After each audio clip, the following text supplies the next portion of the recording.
নমস্কাৰ টাইমিটলৈ স্বাগতম জনাই ষ্টুডিঅত মই এপলিনা আৰু এই মুহূৰ্তত লৈ আহিছো অন্য এটা খবৰ সদনত গৰজি উঠিছে আসাদুদ্দিন ওৱেইচি আৰু প্ৰসংগলৈ আহিছে এগৰাকী পুৰোহিতৰ নাম আৰু এগৰাকী মৌলানাৰ নাম বাবৰি মছজিদৰ প্ৰসংগলৈ এগৰাকী আসাদুদ্দিন ওৱেইচি এতিয়া এই বিষয়টোক লৈ সদনত গৰজি উঠা পৰিলক্ষিত হৈছে কি কৈছে আসাদুদ্দিন ওৱেইচিয়ে বাবৰি মছজিদ সন্দৰ্ভত লৈ আহিছো আমি সবিশেষ বাবৰি মছজিদ আছিল আৰু সদায় থাকিব বাবৰি মছজিদৰ প্ৰসংগ আজিও যেন শেষ হোৱা নাই বিতৰ্কৰ শেষ হোৱা নাই বাবৰি মছজিদৰ পুনৰ এতিয়া আসাদুদ্দিন ওৱেইচিৰ এই প্ৰসংগ সদনত যি ঠাইত বাবৰি মছজিদ আছিল তাতেই থাকিব পূৰ্বতে যি ঠাইত বাবৰি মছজিদ আছিল সেই ঠাইতে বাবৰি মছজিদ থাকিব বুলি মন্তব্য কৰিছে সদনত মন্তব্য কৰিছে আসাদুদ্দিন ওৱেইচিয়ে সদনত আসাদুদ্দিন ওৱেইচিৰ এই মন্তব্য বাবৰি মছজিদ জিন্দাবাদ হিন্দুস্তান জিন্দাবাদ ধন্দি দিছে সদনৰ মজিয়াতে মই বাবৰ ঔৰংজেবৰ প্ৰবক্তা নহয় বাবৰ আৰু ঔৰংজেবৰ প্ৰবক্তা নহয় বুলিও উল্লেখ কৰিছে কিন্তু নিজকে মই ৰাম ভগৱানকো সন্মান কৰো ৰামকো তেওঁ সন্মান কৰো বুলি কৈছে আসাদুদ্দিন ওৱেইচিয়ে সদনত আসাদুদ্দিন ওৱেইচিৰ এই মন্তব্য আৰু এই মন্তব্যৰ পিছতে যি সময়ত আমাৰ দেশবাসীয়ে ভাবিছিল যে বাবৰি মছজিদ বিতৰ্ক শেষ হৈছে কিন্তু এতিয়াও যেন বিতৰ্ক শেষ হোৱা নাই যাৰ বাবে পুনৰ প্ৰসংগলৈ আহিছে এগৰাকী পূজাৰী আৰু পুৰোহিত মৌলানা আমিৰ আৰু পূজাৰী ৰামচৰণ দাসে একেলগে ভাৰতৰ বাবে যুদ্ধ কৰিছিল দুয়োজনে মিলি ব্ৰিটিছৰ বিৰুদ্ধে যুঁজ দিছিল এইখন ভাৰততে গতিকে এই দুগৰাকী ব্যক্তিৰ তেওঁ প্ৰসংগ উত্থাপন কৰিছে মৌলানা আমিৰ আলী আৰু পূজাৰী ৰামচৰণ দাসৰ দৰে মানুহৰ প্ৰয়োজন ভাৰতত এই কথা মন্তব্য কৰিছে আৰু বাবৰি মছজিদ আছিল আৰু সদায় থাকিব বুলি মন্তব্য কৰিছে আসাদুদ্দিন ওৱেইচিয়ে এক প্ৰকাৰ সদন উত্তপ্ত কৰি তুলিছে বাবৰি মছজিদ প্ৰসংগক লৈ আসাদুদ্দিন ওৱেইচিয়ে এই প্ৰসংগ এতিয়া পুনৰ উত্থাপন কৰিছে বাবৰি মছজিদৰ ঠাইত যি ইতিমধ্যে মন্দিৰ প্ৰতিষ্ঠা হৈছে আৰু সমগ্ৰ বিশ্ববাসীৰ ওচৰতে যি জিলিকি উঠিবলৈ সক্ষম হৈছে অযোধ্যা নগৰী এই অযোধ্যা নগৰীৰ সেই প্ৰান্তত বাবৰি মছজিদ ধ্বংস আৰু বাবৰি মছজিদ নথকাৰ বিষয়টোক লৈ আসাদুদ্দিন ওৱেইচিয়ে পূৰ্বৰে পৰাই প্ৰতিবাদ সাব্যস্ত কৰি আছিল পূৰ্বৰে পৰাই এই বিষয়টোৰ বিৰোধিতা কৰি আহিছিল কিন্তু এইবাৰ পুনৰ আসাদুদ্দিন ওৱেইচি গৰজি উঠিছে এই বিষয়টোক লৈ বাবৰি মছজিদৰ ঠাইত আমাৰ হিন্দু ধৰ্মৰ লোকসকলৰ যি ৰাম মন্দিৰৰ প্ৰাণ প্ৰতিষ্ঠা হ'ল সেই প্ৰাণ প্ৰতিষ্ঠাক লৈ এনেধৰণে গৰজি উঠিছে বাবৰি মছজিদক লৈ যিহেতু দীৰ্ঘদিন আদালতত এক যুঁজ চলি আছিল আৰু অৱশেষত সেই আদালতে ৰায় প্ৰদান কৰিলে হিন্দু ধৰ্মৰ লোকৰ সপক্ষে অৰ্থাৎ ৰাম মন্দিৰৰ স্থানৰ সপক্ষে আৰু সেই ৰাম মন্দিৰৰ বাবৰি মছজিদৰ স্থানতে হিন্দু ধৰ্মৰ আৰাধ্য দেৱতা মৰ্যাদা পুৰুষোত্তম শ্ৰীৰামৰ ৰামলালাৰ প্ৰাণ প্ৰতিষ্ঠা হ'ল আৰু সেই বিষয়টোক লৈ এতিয়া সমগ্ৰ বিশ্বতে যিহেতু বিশ্ববাসীৰ ওচৰতে গৌৰৱান্বিত সমগ্ৰ দেশবাসী কিন্তু তেনে অৱস্থাতে এতিয়া আসাদুদ্দিন ওৱেইচিৰ এই যি পূৰ্বৰ বিৰোধিতা এই বিৰোধিতা এতিয়াও যেন অটল দেখা পৰিলক্ষিত হৈছে কিয়নো তেওঁ উল্লেখ কৰিছে যে পূৰ্বতে বাবৰি মছজিদ যি স্থানত আছিল সেই স্থানতেই থাকিব বাবৰি মছজিদৰ সেই স্থান কোনেও শেষ কৰিব নোৱাৰে বুলি মন্তব্য কৰিছে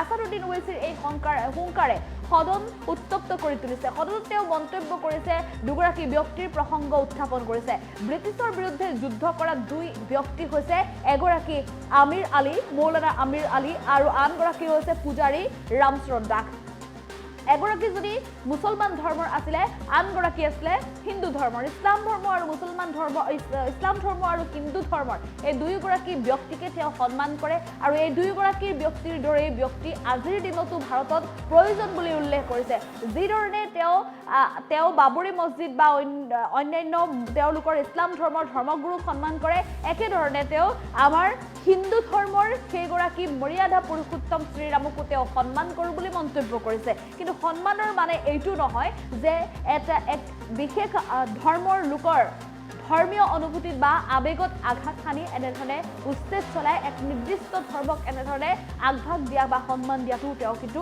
নিবিচাৰে বুলি স্পষ্টকৈ আচলতে বুজাব বিচাৰিছে যাৰ বাবে দুই ব্যক্তিৰ নাম আনিছে প্ৰসংগলৈ ব্ৰিটিছৰ ৰাজত্ব কালত কিদৰে দুই ব্যক্তিয়ে ভাৰতৰ বাবে কাম কৰিছিল সেই কথা উল্লেখ কৰিছিল ভাৰতৰ ভালৰ হকে কাম কৰিছিল সেই কথা উল্লেখ কৰিছে আৰু কৈছে যে তেওঁ বাবৰ বা ঔৰংজেবৰ প্ৰবক্তা নহয় বাবৰ বা ঔৰংজেবৰ ঠাইত তেওঁ প্ৰবক্তা হয় এই মন্তব্য কিন্তু কৰা নাই তেওঁৰ সম্পূৰ্ণ এয়া নিজা আবেগ বা ইছলাম ধৰ্মৰ প্ৰতি তেওঁ যি নিজা আবেগ আছে সমগ্ৰ ভাৰতবৰ্ষৰ প্ৰতি তেওঁ যি নিজা আবেগ আছে সেই বিষয়টো লৈহে তেওঁ এই মন্তব্য কৰা বুলি সদনত উত্তপ্ত পৰিস্থিতিৰ সৃষ্টি কৰিছে আসাদুদ্দিন ওৱেইচিয়ে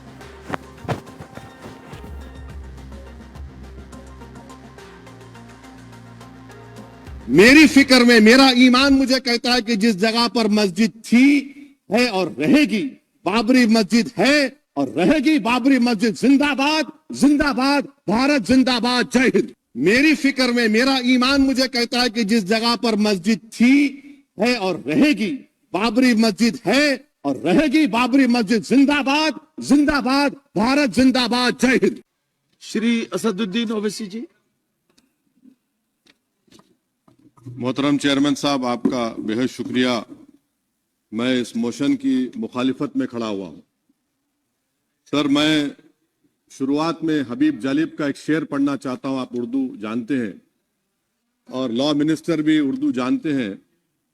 हबीब जालिब ने कहा था कि हुक्मरान हो गए कमीने लोग, खाक में मिल गए नगीने लोग, हर मुहिबे वतन जलील हुआ, रात का फासला तवील हुआ, आमिरों के गीत जो गाते रहे वही नामो दाद पाते रहे, रहजनों ने रहजनी की थी, रहजनों ने रहजनी की थी, रहबरों ने भी क्या कमी की थी। सर, मैं अभी सुन रहा था हमारे शिंदे ग्रुप के शिवसेना के पार्टी लीडर अपनी तकरीर कह रहे थे। कहा कि 6 दिसंबर में जब बाबरी मस्जिद को शहीद किया जा रहा था तो उस वक्त के वजीर आजम नरसिम्हा राव पूजा कर रहे थे। आप ही ने कहा और कहा कि वो डिस्टर्ब नहीं करना।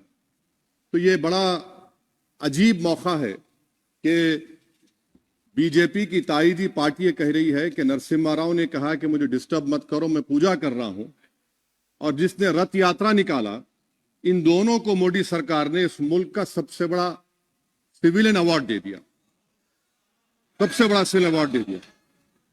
तो ये बताता है कि इंसाफ जिंदा है या जुल्म को बरकरार रखा जा रहा है। तीसरी बात यह है कि सर, इस ऐवान में सियासी पार्टियां आएंगी, चले जाएंगी। आप आए, मैं आया, हम भी चले जाएंगे।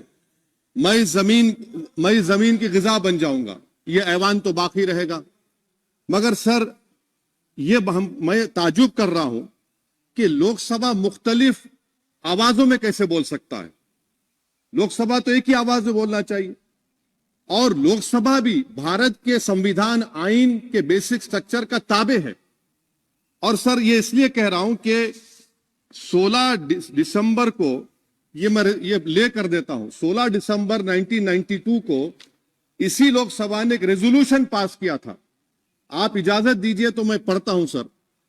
दिस हाउस, अच्छा, ये गुलाम नबी उस वक्त के मिनिस्टर थे, आज नहीं है, उनका नाम नहीं लेना चाह रहा था। This house strongly and unequivocally condemns the desecration and demolition of the Babri Masjid at Ayodhya by and at the instigation of forces represented among others by VHP, RSS and the Bajrang Dal, which has caused communal violence in the country. Such act of vandalism was carried out not only in violation of order of Supreme Court, but amounted to an attack on the secular foundations of our country. This House expresses anguish at the happenings and wishes to reiterate its resolve that it will ceaselessly endeavor to uphold the secular and democratic traditions of our country and for the maintenance of rule of law. और एक paragraph है, नहीं पढ़ूंगा। मैं ताजुब कर रहा हूं कि जब इस ऐवान ने एक रेजोल्यूशन पास किया तो हुकूमत आएगी जाएगी, और हुकूमत, ये मोदी हुकूमत जश्न मना रही है जो 6 दिसंबर को हुआ। तो ये एक बात है सर। चौथी बात यह है कि सर, नहीं, 6 दिसंबर के ऊपर कोई जश्न नहीं है। राम मंदिर के निर्माण की जो प्रतिष्ठा हुई है उसको संबोधन कर रहे हैं, और वो सर्वोच्च न्यायालय के द्वारा तथ्यों के आधार पर दिए गए निर्णय के कारण से हुआ है। सर्वोच्च न्यायालय का निर्णय है, तो तथ्यों के आधार पर निर्णय है। वो विषय आपने बोल दिया, ठीक है, ओके। परंतु जो मंदिर का निर्माण है वो नियमानुसार सर्वोच्च न्यायालय के निर्णय से तथ्यों को देख करके। एक सेकंड, आप इस्लाम के बहुत जानकार हैं, विद्वान हैं वैसे भी अब कानून के। यदि किसी अन्य धर्म के स्थान पर मस्जिद बनाई जाए तो शायद उसको मान्य नहीं किया जाता। अभी एएसआई ने, सुप्रीम कोर्ट ने स्वीकार किया है कि वहां पर राम मंदिर था। तो इस विषय केवल यह है कि वहां पर राम मंदिर ठीक बना कि नहीं बना, वो विषय हो गया। तो कृपया इस पर यदि आप कुछ बोले तो बोले प्लीज। सर, मैं आपको गलत साबित कर दूंगा सर। और मैंने रुक तो जाइए। बड़ी इज्जत के साथ सर, मैं आपकी बड़ी इज्जत करता हूं, बड़ी इज्जत करता हूं सर। आपको मैं कोट कर रहा हूं सुप्रीम कोर्ट का जजमेंट, पैराग्राफ 1222 रोमन 17, उसमें लिखा गया है the destruction of the mosque took place in breach of the order status quo and the assurance given to this court the destruction of the mosque and obliteration of Islamic structure was an egregious violation of the rule of law. Egregious का मतलब जो छोटी मोटी अंग्रेजी में आती है वो क्रिमिनल एक्ट कहा।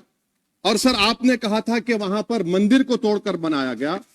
सर मैं आपके सामने ये तमाम चीजें लेकर दूंगा, सुप्रीम कोर्ट के जजमेंट के पैराग्राफ्स हैं जिसमें सुप्रीम कोर्ट ने एएसआई की रिपोर्ट को नकारा। उन्होंने कहा कि मंदिर को तोड़कर मस्जिद नहीं बनाई गई थी। सुप्रीम कोर्ट ने कहा, ये सुप्रीम कोर्ट ने कहा। अब और मैं रख दूंगा, आप पढ़ लीजिए, आप पढ़ लीजिए। अच्छा सर मैं अपनी तकरीर पर आ जाता हूं, मैं अपनी तकरीर पर आ जाता हूं सर। तो मैं अपनी बात कर देता हूं सर। तो मैं ये पूछना चाह रहा हूं कि क्या मोदी सरकार एक समुदाय, एक मजहब की सरकार है या पूरे देश के मजाहिब को मानने वालों की सरकार है? जिसको नहीं मानते उनकी सरकार है, हमको बता दीजिए। क्या मोदी सरकार सिर्फ एक फिक्र और नजरिया हिंदुत्व की सरकार है? क्या इस देश का, इस गवर्नमेंट ऑफ इंडिया का कोई मजहब है? इस वतन अजीज सबके मजहब को मानता है। सर मेरा मानना है कि इस देश का कोई मजहब नहीं है।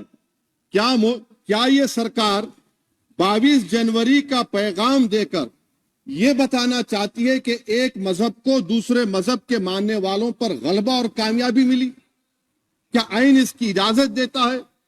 क्या ये पैगाम आप जब ऐवान से दे रहे हैं तो 17 करोड़ मुसलमानों को आप क्या पैगाम दे रहे हैं, ये मैं आप पर छोड़ता हूं।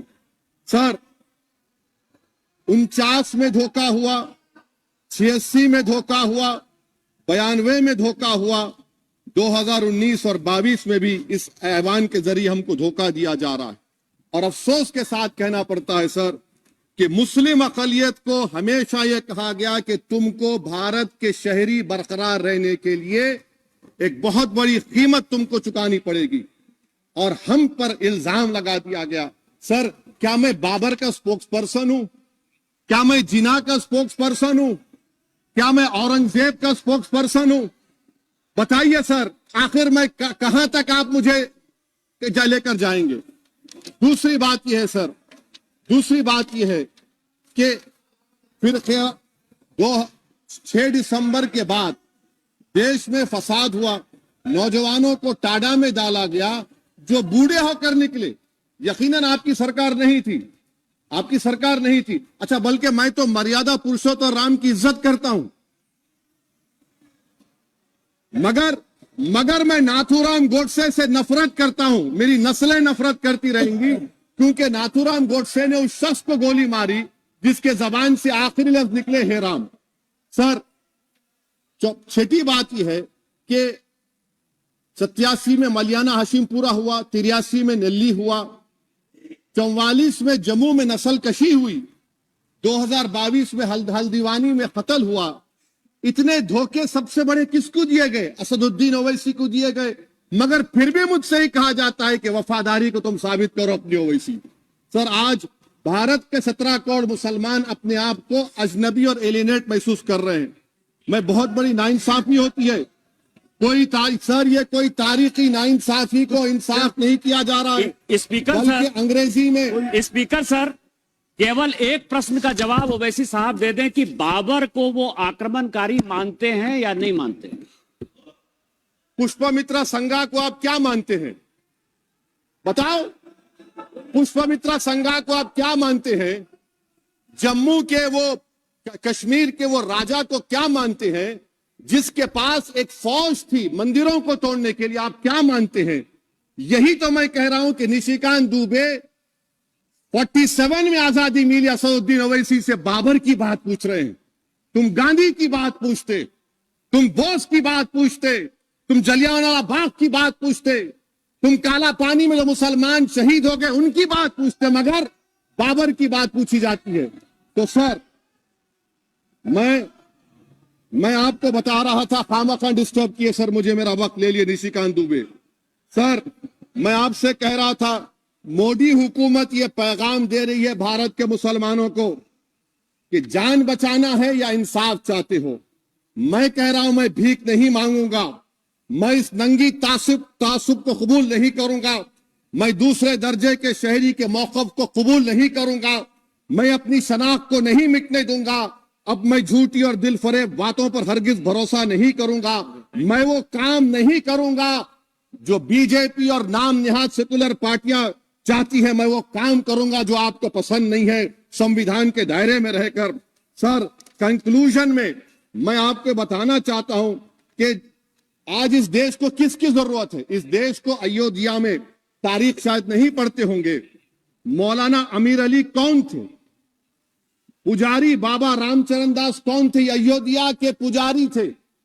दोनों ने मिलकर अंग्रेजों के खिलाफ जंग लड़ी थी और दोनों ने, अंग्रेजों ने इनको गिरफ्तार किया और एक पेड़ पर मौलाना अमीर अली को और पुजारी रामचरण दास को फांसी दे दी गई। देश को इनकी जरूरत है। देश को शंभू प्रसाद, अचन खां, ये राजा देवी बख्श सिंह के फौज में थे, अंग्रेजों से मुकाबला किया, मुसलमान की लाश को जला दिया गया और शंभू प्रसाद को दफना दिया गया। इस देश को यह जरूरत है, देश को बाबा मोदी की जरूरत नहीं है। आज भारत को अयोध्या के मौलाना अमीर अली और रामचरण दास, अचन खान, शंभू खान की जरूरत है।